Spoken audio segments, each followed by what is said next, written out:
This is David Dubeau with another episode of the Property Profits Real Estate Podcast. Today, it's my pleasure to be talking with a very, very experienced real estate entrepreneur and investor, Quentin D'Souza. And Quentin, where are you calling in from today? I'm calling in from Whitby, which is just east of Toronto.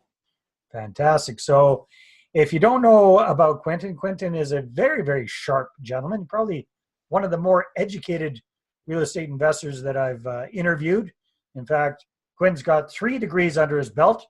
He was involved in the education business for many, many years as a school teacher. He got involved in real estate investing and retired or quit the teaching job at age 40. He's got a very significant portfolio.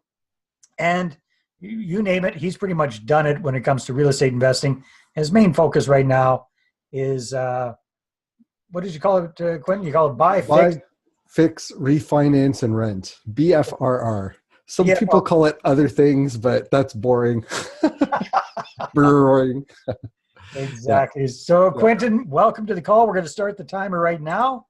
And just to get an idea, let me know, how did you first get involved in real estate investing? Well, I went down the path of experimenting with a lot of different things, stock market, looking at bonds, trying different avenues to make money, website stuff. And really, real estate was something that I started to learn about. I joined a real estate club actually they were based out of Calgary, Rain. Yep. And that was a great start. Learned a lot in my first, year and a half with them. And then, just kept wanting to learn and do more things, and started to buy properties 3-4 at a time, not at the same time, but over a year, right? Did rent-to-owns, did some assignments. I did in 1 year, I did like a dozen flips. It was just a lot of learning and, growing and keep building the portfolio. Now I have properties from single family homes up to a 12-unit building. And, just continue to grow and learn and, encourage people to do the same thing. I want people to be able to take their money out of the stock market and actually, instead of invest and pray, just be able to create cash flow now, and then they can do whatever they want, right? So, amen, brother. You're preaching to the choir here. That's for sure. That's what it's all about. Yeah. So, Quentin, you mentioned it when we started. You've got a specific strategy that you focus on. You've done lots of different things, but can you walk us through your primary strategy and what you like best about it? Sure. I guess the best part about it is that you're, there's a lot of really good things about it. Like if you do it really well, you get all or even more, you get paid to own a house. It continues to cash flow. You get the benefits of buy and hold. So there's a lot of, it's easier if I explain with the deal that I'm doing, if that. Sure. Yeah, go for it. Okay. So right now I've got a property that I'm working on in Bowmanville. So that's just east of Toronto again. We bought the property for $385, private sale, lots of work, right? The pool looks like a skate park. There's graffiti on the walls. My team took out 5 bins of 40-yard bins of garbage out of the property. So they left a grand piano there, which was crazy. We're creating a legal duplex. So the bottom part is going to be a 2-bedroom. Upstairs is a 4-bedroom. Okay, so we bought it for $385. We're putting 60 into it. And the house across the street, which is not a duplex, sold for $525. Wow. And so we should be able to get up to $575 to $600 for that property. So our refinance will be higher than the amount of money that we put into it. So we should get paid a little bit after the full renovation, and then continue to own the property. And the rents are $1,800 for the upper unit plus utilities, and the downstairs unit is $1,400 plus Wow. utilities. That's So, very good rent. yeah, so we'll end up with we'll still cash flow, $400 after the refi. So it's hard not to, like, these are like, and that's, don't get me wrong, that's a home run, right? Like, that's not a single or a double, that's a home run. And it doesn't happen all the time, but a single or a double with using this strategy, maybe you get left in 10% of the purchase price, which is, still an awesome return, right? So you really force the value up of the product, and you still continue to cash flow and own the property. So that's that's why I like it. Congratulations. That sounds like a fantastic deal. Now, Mhm. Quentin, you've been doing, how many years have you been investing for now at this point? 15 years. 15 years. All right. And you talked about, you've done rent owns, you've done flips, you've done all sorts of different things. So knowing what you know now, if you were starting all over again, would you do anything different? What would you do differently, knowing what you know now? Well, probably would have held on to more of those flips that I did. You know what? I hear you, man, because I didn't do flips in the traditional sense of the word, but did some creative deals, did quite a few rent-own deals.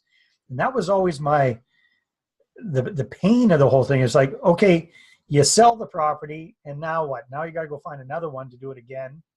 And you've just lost out on all the long-term benefits of real estate. Yeah, that's what I realized afterwards, is that flipping is really a job again, right? And same with like the rent to own stuff. It really becomes a job again, because now I'm going back and having to replace the asset. Whereas what I found with the buy, fix, refinance, and rent is you're really forcing appreciation, and then you continue to own the asset. It's like a long flip, right? Yeah. I find that it works out well. There's added benefits too. Like, so if I wanted to, the finished product, I could joint venture, right? And then I get paid even more. So like, let's say at 600,000, I joint venture to a partner who wants a turnkey duplex, still cash flows, still does well, puts in 120 and then I eat the legal costs or whatever. They're still getting a quick return in cash flow and long-term appreciation. So now I'm making even more on that right, because you maintain a 50% ownership in the property in that case, right? Yeah. Yes. So from a tax perspective, I'm selling 50%. So I still have to go through that rigmarole, but you get paid and get paid, and then you continue to own it. Yeah. Smart. All right. Yeah. So this is kind of related to that last question. Because I know you train and coach people. You've got a very well-established real estate investing club that you've been running for over 10 years now.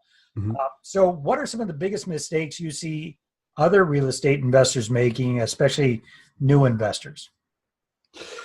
Yeah, what I find happens is that real estate investors go through three distinct stages, right? The first stage is like the building stage, right?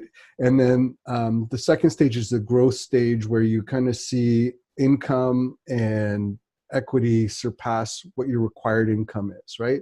And then the third stage, I call it like the defend stage. That's like, as you get older, maybe you do VTBs, or you're trying to structure your portfolio to pass that along to your children, or you're selling assets, right? Right. So most people, what happens is they sell in the building stage and they never make it to the growth stage, right? It's like a hockey stick, right? So you have the base of the hockey stick, and what ends up happening is people sell just as the hockey stick goes up right here, right? That's what happens with like rent to owns too. It gets sold right here, but then you missed all that growth with the whole stick. That's the growth phase that you're missing, right? So you want to be able to do that. And that's what happens a lot, like I would say 90% or more of investors sell in that building phase, never make it to the growth phase. And the growth phase is where like the magic happens, right? Like this is where you're getting like compound growth, you're getting real wealth at hundreds of thousands of dollars at a time, right? And if you scale that, and let's say you do that with 10 properties, like it doesn't take long to gain millions, right? So It's all about that patience, isn't it? And that's an awesome point that you brought up. You're the first person I've talked to that's really brought that forth. So I really appreciate that, Quentin. It's we all tend to be so impatient, and you see that, hey, if I bought the property here, and you calculate everything, I could make a quick 50 or 75 grand. But instead, if you held on to it for another 10 years, you could be making 300-400 grand on that property, right? That's what it's all about. So yeah, it's kind of funny, like when somebody in the club talks about a flip, it's kind of like, oh, everybody's so interested in it. Oh, this is so sexy, like, oh man, tell me. That's what they do on TV. Yeah, tell me about it, right? But the truth is that that person has a job, right? That's all they do. They just have a job. And it's a risky one at that. And it is, yeah. So, it's much better for me to get paid every month and have recurring income from that, and just, have management in place, have things, running smoothly, and then checking in on it. Like my little businesses are running on their own, right? So nice. That's, you're creating the passive income. That's what it's all about. So, let's see. Talk about the biggest mistake. So, when you're working with people, well, let me ask this differently. Yeah. What do you think would be your unique advantage or your unfair advantage, as Kiyosaki calls it, when it comes to real estate investing? My unfair advantage is that Yeah. I feel like I know a lot of people, and I keep an open mind, and I'm always learning, right? I don't feel like I know everything. If I, like, for example, that grand piano that got left in my house, there was a guy from my high school who actually refurbishes pianos. So he, with his like girlfriend, just two of them together, came and they moved the grand piano themselves. Okay. And like, I would never, like, I looked at it like, how am I going to get this out of there? Right. But they were able to do it, and they actually folded the piano up on its side and were able to get it out. I was blown away. Right. But it, like things like that, having other people that know what to do to be able to help you comes from keeping an open mind. I have a really good reputation. Like, people who know me know that I do what I say I'm going to do.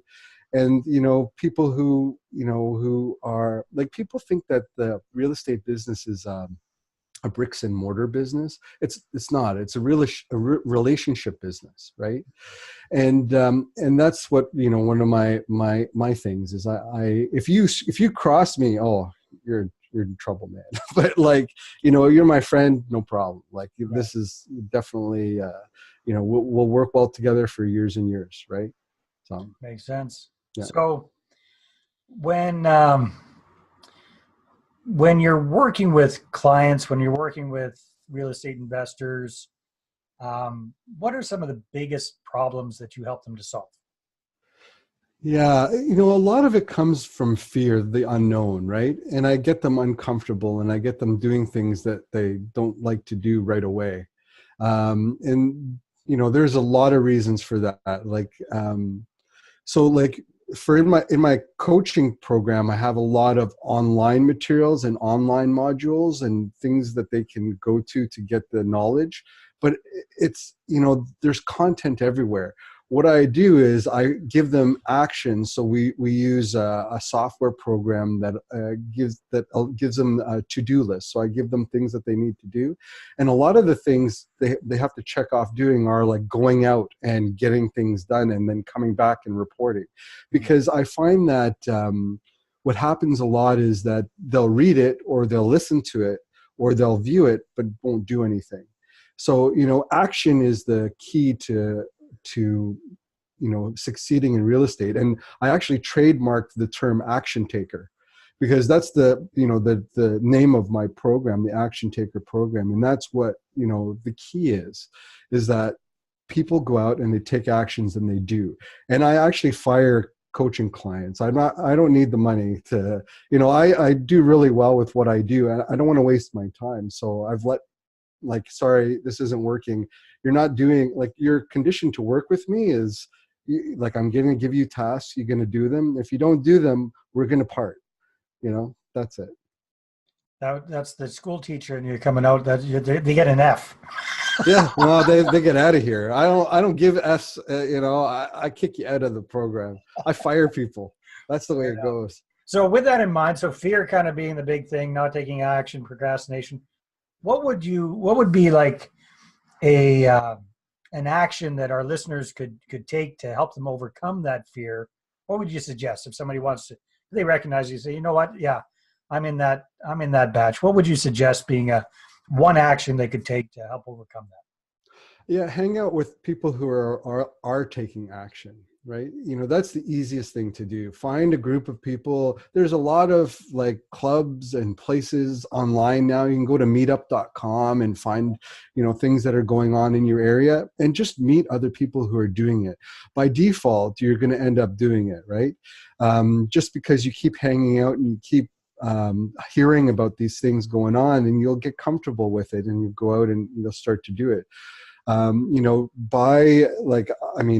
I'm not that inexpensive, but you buy an investor lunch, right? Or take them out and, let's see if they'll give you some time. Maybe they might, and then get some insights that way and help, but then go out and do something. The worst is people who are, asking you all these questions, and you give them the answer, and then you follow up with them and they don't do anything. Yeah. Right. It just drives me nuts. Yeah. It drives me crazy. Yeah. All right, Quentin, we got a little bit less than 2 minutes here before our time's up. So